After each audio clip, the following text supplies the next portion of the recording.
जोरदार टाळ्यांच्या स्वागत करूया आणि शेवटचे सादरीकरण तुमच्या सर्वांसाठी होणार आहे। कोड क्रमांक 74 आपली वेळ सुरू होत आहे आता। रसिक श्रोते हो नमस्कार।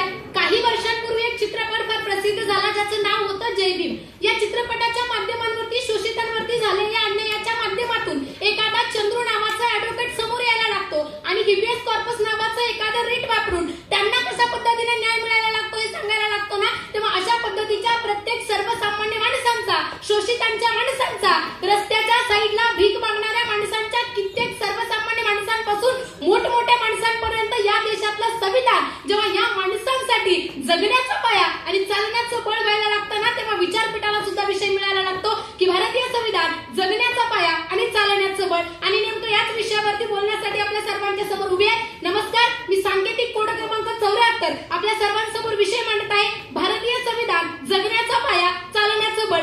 आपल्या सर्वांना मित्रांनो एक गोष्ट चांगल्या पद्धतीने माहितीये की नाण्याच्या एका बाजूला जर आकाशाकडे पाहायचं असलं तर दुसऱ्या बाजूला स्वतःला मातीमध्ये गाडून घ्यावं लागतं। अगदी त्याच पद्धतीची शाश्वत परिस्थिती खऱ्या अर्थानं संविधानाच्या माध्यमातून आपल्या देशात आहे असं मला वाटायला लागतं।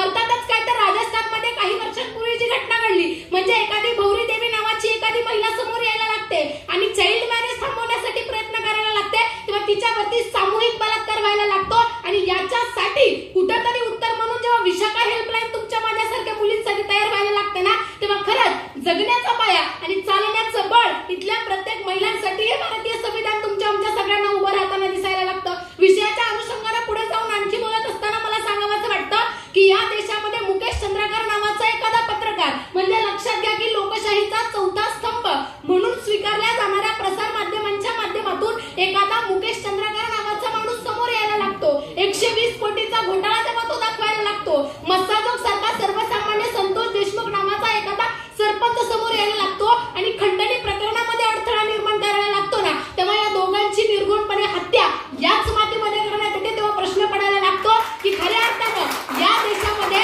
जगण्याचा पाया आणि चालण्याचं बळ हे संविधान सर्वसामान्य माणसांचं होत आहे का?